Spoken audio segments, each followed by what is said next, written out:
NXT Stand and Deliver this past Saturday became one of the most talked about premium live events in NXT history. This became arguably one of the greatest NXT PLEs in quite some time. And the fallout from Stand and Deliver might just shock you. But before we get into the fallout from Stand and Deliver, I do want to address the missing video from yesterday. I actually chose to not post anything yesterday. The only reason was because I wanted to pretty much just let my mind rest a bit and have my mind focus on going over to Bear Cave CCG and focusing on my Edison duels, because obviously you guys know every Sunday I always go to Bear Cave CCG and compete in their weekly Edison tournaments, which shockingly enough that actually helped me get second place, which is pretty crazy. I almost went undefeated, but it is what it is. I did, however, get a few pickups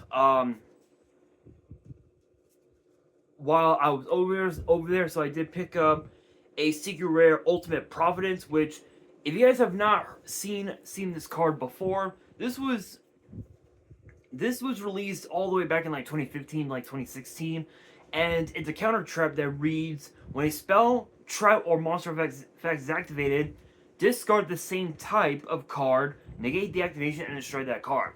It's essentially Solemn Judgment, but you don't have to pay any life points, and it basically comes as a 2-for-1 essentially, which is pretty insane.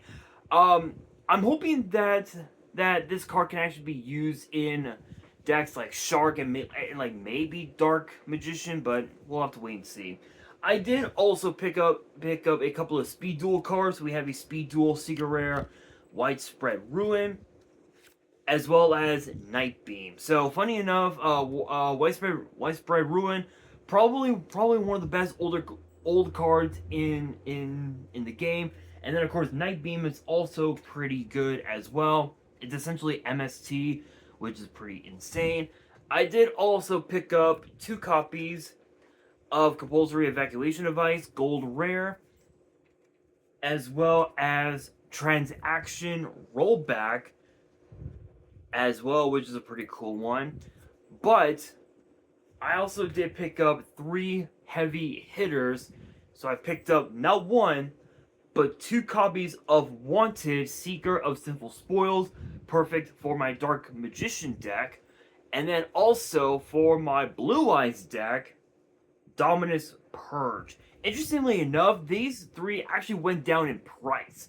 So the 2 copies of Wanted went down from $12 to like $8, and then Dominus Purge went down to almost like 20, which is kind of crazy. But I did have to give up quite the large batch of cards to get these pickups, but you know what? It is definitely worth it. I will say, Bear Cave always has they always have some of the best cards in the format. Definitely worth checking out. If you guys have not checked them out, I highly recommend you guys do check them out.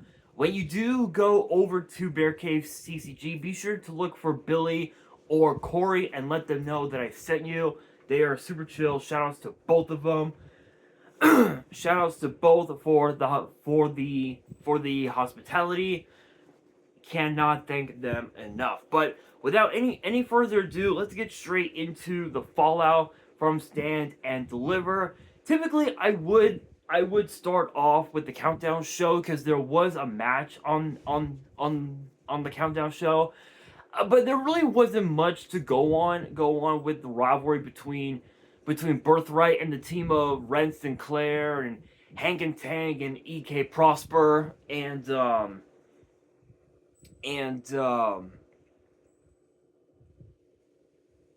Shiloh Hill. There really isn't much to go on with that because right now, Ren Sinclair is more focused on her reign as Women's Speed Champion, and Ariana Grace is focused on her reign as TNA Knockouts Champion. So there really isn't much to go on with that rivalry in any capacity. So we are not going to be talking about that. We are, however, going to be talking about the first match that was on the card, which was the triple threat for the NXT Women's Title as JCJ defended against Kendall Gray, and the woman that won the title in the first place, Lola Vice. The weird thing is here's the weird thing, right? JC Jane was the NXT Women's Champion for a little over 200 days. Yeah, I want to say a little over 200 days overall. And it's crazy because JC Jane, what we all thought that JC Jane was going to be nothing more than a transitional champion. Excuse me. But truth be told, she was not a transitional champion. She actually proved to be a very, very, very dominant champion. In fact, JC Jane, altogether, both of her reigns as champion, she held the NXT Women's title for 286 days combined, which was probably one of the most dominant reigns we've seen ever. And it's weird because JC Jane shocked the world by taking the NXT Women's title from Stephanie Vaquer. We never would have imagined. We never would have imagined JC Jane as the NXT Women's Champion, but she had such a dominant reign with both of her reigns.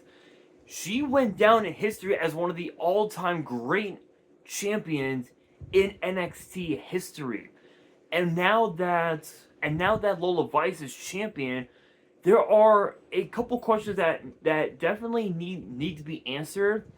But I have a feeling that the answers were already in front of us in the first place. And the first question is, where does JC Jane go from here? What's next for the Rockstar? Well, there have been rumors that JC Jane could make her way up to the main roster as soon as after WrestleMania, which is possible, which is very possible because she had a dominant showing at WWE Evolution last year that WWE executives, they were impressed with how she managed the situation of Blake Monroe turning on Jordan Grace, even though both of them defeated Fatal Influence the previous night at the Great American Bash. And I have a feeling that with JC Jane on the main roster, I have a feeling that we're going to be seeing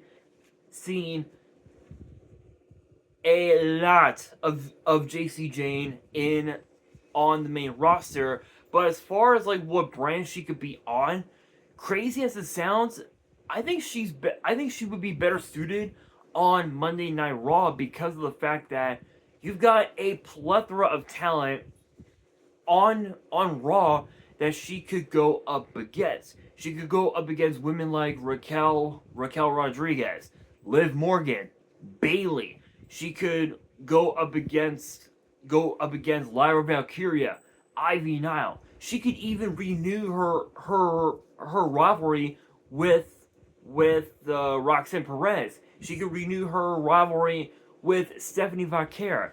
The possibilities are out there, and she could actually become a very dominant babyface, just like she was a dominant heel. And it's very possible. But as far as Kendall Gray goes, I think we could be looking at a woman who is highly desperate to become women's champion in NXT, that she will do just about anything to do it. Even if it means turning heel, she could very may well do as such. But for Lola Vice, it is only just beginning, because she needs to successfully retain her title in order for her reign to truly begin. Because I said it before, I will say it again. If you lose your title in your first defense, you are a transitional champion. If you successfully retain your title in your first defense, that is where your reign truly begins. And Tana Paxley learned that the hard way when she lost the NXT Women's title in her first defense against JC Jane. So Lola Vice definitely has a lot to prove going into NXT's first premium live event post Stand and Deliver, which I believe should be Battleground, if I'm not mistaken. It's either Battleground or it's something else entirely, but I'm pretty sure it's going to be Battleground. So it's going to be interesting to say it'll be interesting to see where Lola Vice will go from here, as will Kendall Gray. But congrats to JC Jane on such an incredible and such a dominant reign as NXT Women's Champion. So as far as the Vanity Project goes, let's be real, right? The Vanity Project, this was their first title defense as NXT Tag Team Champions, and we thought that they were going to be transitional champions, but they weren't. They overcame the odds of all three members of Los Americanos, Rayo, Bravo, and El Grande Americano, and they proved that they can become dominant tag team champions going forward. And because this was their first defense, now the real work begins. And I have a feeling that there's going to be a few teams that are going to be eyeing up the Vanity Project, and one of them has been hell bent on becoming champions, and it's OTM.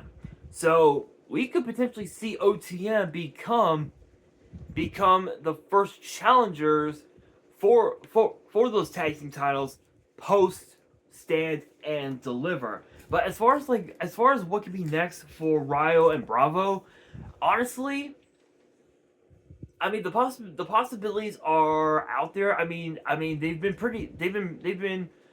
pretty successful over on AAA. That all the momentum could potentially give them more opportunities at Tag Team Gold down the line, whether it's the World Tag Team titles on Raw, the WWE Tag Team titles on SmackDown, the NXT Tag Team titles, over on SmackDown, or the AAA Tag Team titles in AAA. The possibilities are definitely out there for Rayo and Bravo. But as far as Zaruka goes, let's be real, Zarya, I don't know. I feel like the tension between Soul and Zarya was, I feel like it was a bit over exaggerated, because when you look at the success that they had as a tag team, they had multiple opportunities at the WWE Women's Tag Team titles. Yeah, sure, they may have those matches, but they proved that they can hang with some of the best that WWE has to offer, and Nia Jax is one of them. Lash Legend is another one. Charlotte Flair and Alexa Bliss, Bayley and Lyra Valkyria, they can hang with the best of the best, and I have a feeling that Zarya, she may come to her senses and let the world know that Zaruka is fine. Maybe, who knows? But as far as Soul goes, I mean, I feel like her time in NXT is just about up at this point, because she's done everything that she set out to do. She said that she wanted to become Women's North American Champion. She did that. She said that she wanted to become Women's Speed Champion. She did that. She headlined Stand and Deliver. She's main evented premium live events in NXT. She defeated Bayley at Saturday Night's main event back in December in John Cena's last match ever in professional wrestling, and she proved that she can be a dominant performer in WWE. She could potentially be the only woman in WWE to never turn heel, because she is way too good to be a heel. She's way too good. There's no way that Sol Ruka will ever turn heel. Even if she does, I feel like it'll just end up backfiring, because when you really think about it, let's say for example Sol Ruka did turn heel. Let's say that. What's that going to accomplish if Sol is already one of the biggest baby faces in NXT? What does that accomplish? You know? So in my personal opinion, and this is my hot take on Sol Ruka, I feel like that Sol Ruka is ready for the main roster. I want to see her on Raw, because I mean, come on, we could see the return match of Bayley versus Sol Ruka. I want to see that. I want to see that because that was an instant classic. But as far as Zarya goes, I mean, there's really no telling what will happen next or what's next for her, because after that loss, I think it's safe to say that Zarya is gonna be a very vengeful woman, and a vengeful Zarya is a dangerous Zarya. Miles Bourne definitely proved to be a very dominant champion. I mean, he successfully defended the NXT North American title against Johnny Gargano, Johnny Wrestling of all people. And I think this was proof that Miles Bourne is here to stay. But obviously he's got Dion Lennox to deal with. He's got pretty much all the members of Dark State to deal with. I have a feeling that Miles Bourne is not done with Dark State. But as far as Johnny Gargano goes, I mean, there's really no telling what's gonna be next for him. There have been rumors that his contract with WWE is going to expire pretty soon, and I don't know if he's going to sign a new deal with WWE or if he's just going to leave. And if that's the case, I'm pretty sure that Candice LeRae is going to join him in the process, but only time will tell. But congrats to Miles Bourne on a successful title defense. as far as Tana Paxley and Blake Monroe goes, I got a feeling it's far from done. Far from done. Blake Monroe will stop at nothing to become NXT Women's North American Champion, and I think she's going to be using the Vanity Project to make it happen. So, sometime between now and Battlegrounds, we're going to be seeing another match between those two. But as far as the main event goes, Tony D'Angelo, the new champion, congrats to him. But I've got a feeling that that the real work starts now, because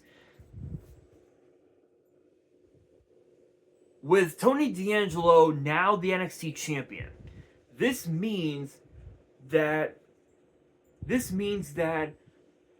Joe Hendry is already going to be going to the main roster sometime between now and WrestleMania. We saw Joe Hendry compete in a match on SmackDown against The Miz back in December, and he defeated The Miz. He defeated a former world champion. Think about that, guys. Think about that. Joe Hendry pinned a former world champion on SmackDown. That was what gave Joe Hendry the NXT title, was that victory over The Miz on SmackDown. And I've got a feeling that we could very may well see Joe Hendry on the main roster at some point, which personally I think SmackDown will probably be the more optimal choice. I feel like just because of the fact that he could rekindle that matchup against Miz, but he could also rekindle a match against Randy Orton as well, which even that would be crazy. Even that alone would be crazy. But I will say though, Ricky Saints and Ethan Page, after what happened at Stand and Deliver, I have a feeling that one of them is going to end up turning babyface, and I think it's going to be all eyes on Ricky Saints. I know some people want to see Ethan Page turn babyface, but let's be real, he is way too good as a heel than he is a babyface, whereas opposed to Ricky Saints, come on, he was better off as a babyface than he was a heel. But as far as Tony D'Angelo goes, the real work begins. With his first title defense looming, if he successfully retains his title, that's where the work begins. But if he loses, he ends up becoming a transitional champion. All that and more definitely is going to be making its way to NXT tomorrow night. Cannot wait to see what happens. But congrats to both Lola Vice and to Tony D'Angelo on winning their respective titles. Cannot wait to see what will happen next. But with that being said, that'll do it for today's video. Hopefully you guys enjoyed. If you did, make sure you guys smash that thumbs up button. If you guys are new to the channel and you guys want more WWE topic videos in the future, then be sure to subscribe to the channel, turn on the notification bell, and as always, make sure you guys are following me on all of my social media. All of my ads will be in the description below, as will the info to my fan mail. It will also be in the description as well. And on that, this is your boy Nash, signing out.